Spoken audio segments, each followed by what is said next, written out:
ಒಂದು ಸೋಲಿನ ಚಿತ್ರದೊಂದಿಗೆ ವೃತ್ತಿಜೀವನ ಆರಂಭಿಸಿದ ಈ ಚಲನಚಿತ್ರೋದ್ಯಮದ ಪ್ರಮುಖ ನಟಿ ಒಂದೇ ಚಿತ್ರದೊಂದಿಗೆ ರಾತ್ರೋರಾತ್ರಿ ತಾರೆಯಾದರು. ಅಷ್ಟೇ ಅಲ್ಲ, ಅದು ಸೂಪರ್ ಹಿಟ್ ಆಯಿತು.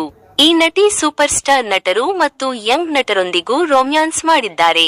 ಅವರು ನಟನಾ ಜಗತ್ತಿನಲ್ಲಿ ಅತಿ ಹೆಚ್ಚು ಸಂಭಾವನೆ ಪಡೆಯುವ ನಟಿ. ಅನೇಕ ಸೂಪರ್ ಡೂಪರ್ ಹಿಟ್ ಚಿತ್ರಗಳನ್ನು ನೀಡಿದ್ದಾರೆ. ಈ ನಟಿ ತನ್ನ ಸಿಹಿ ನಗುವಿನಿಂದ ಅಭಿಮಾನಿಗಳನ್ನು ಹುಚ್ಚರನ್ನಾಗಿ ಮಾಡುತ್ತಾರೆ. ಈ ನಟಿಯನ್ನು ರಿಷಿ ಕಪೂರ್ ಜೊತೆ ನೋಡಿದಾಗಲೆಲ್ಲ ಅವರನ್ನು ಫ್ಲಾಪ್ ಎಂದು ಕರೆಯಲಾಗುತ್ತಿತ್ತು.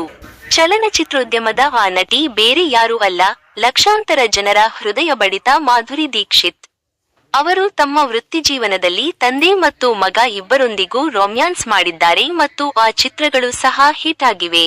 ಮಾಧುರಿ ದೀಕ್ಷಿತ್ ಬಹಳ ಸಮಯದಿಂದ ಬಾಲಿವುಡ್ನಲ್ಲಿ ಸಕ್ರಿಯರಾಗಿದ್ದಾರೆ. ಅವರು ಸಲ್ಮಾನ್ ಖಾನ್ನಿಂದ ಶಾರುಖ್ ಖಾನ್ ವರೆಗೆ ಅನೇಕ ತಾರೆಯರೊಂದಿಗೆ ಅನೇಕ ಹಿಟ್ ಚಿತ್ರಗಳನ್ನು ನೀಡಿದ್ದಾರೆ. ಈ ನಟಿ 80ರ ದಶಕದ ದಯಾವಾನ್ ಚಿತ್ರದಲ್ಲಿ ವಿನೋದ್ ಖನ್ನಾ ಅವರೊಂದಿಗೆ ಕೆಲಸ ಮಾಡಿದ್ದರು. ನಂತರ 1997ರಲ್ಲಿ ಅವರು ಮೊಹಬ್ಬತ್ ನಲ್ಲಿ ಅವರ ಮಗ ಅಕ್ಷಯ್ ಖನ್ನಾ ಜೊತೆ ನಟಿಸಿದ್ದರು.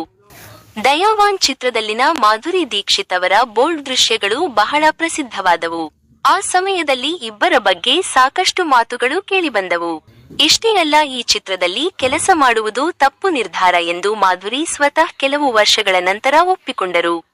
ನಂತರ ಅವಳು ತೆರೆಯ ಮೇಲೆ ಅವನ ಮಗನೊಂದಿಗೂ ರೊಮ್ಯಾನ್ಸ್ ಮಾಡಿದರು. ಮಾಧುರಿ ದೀಕ್ಷಿತ್ ತಮ್ಮ ವೃತ್ತಿಜೀವನದಲ್ಲಿ ಖಲ್ನಾಯಕ್, ಹಮ್ ಆಪೈ ಹೈ ಕೌನ್ನಂತಹ ಅನೇಕ ಹಿಟ್ ಮತ್ತು ಸೂಪರ್ ಹಿಟ್ ಚಿತ್ರಗಳಲ್ಲಿ ಕೆಲಸ ಮಾಡಿದ್ದಾರೆ. ಈ ಚಿತ್ರಕ್ಕಾಗಿ ಮಾಧುರಿ ಸಲ್ಮಾನ್ ಖಾನ್ಗಿಂತ ಹೆಚ್ಚು ಸಂಭಾವನೆ ಪಡೆದಿದ್ದಾರೆ ಎಂದು ಹೇಳಲಾಗುತ್ತದೆ. ಮಾಧುರಿ ದೀಕ್ಷಿತ್ ತಮ್ಮ ವೃತ್ತಿಜೀವನವನ್ನು ಅಬೋಧ ಎಂಬ ಫ್ಲಾಪ್ ಚಿತ್ರದೊಂದಿಗೆ ಪ್ರಾರಂಭಿಸಿದರು. ಆದರೆ ಈ ಚಿತ್ರದ ನಂತರ ತೇಜಾಬ್ ಚಿತ್ರದಿಂದಾಗಿ ಅವರು ರಾತ್ರೋರಾತ್ರಿ ತಾರೆಯಾದರು. ಅಲ್ಪಾವಧಿಯಲ್ಲಿಯೇ ಅವರು ಅತಿ ಹೆಚ್ಚು ಸಂಭಾವನೆ ಪಡೆಯುವ ನಟಿಯಾದರು. ಆದರೆ ಆಕೆಗೆ ರಿಷಿ ಕಪೂರ್ ಜೊತೆ ಒಂದು ಹಿಟ್ ಸಿನಿಮಾ ನೀಡಲು ಸಾಧ್ಯವಾಗಲಿಲ್ಲ.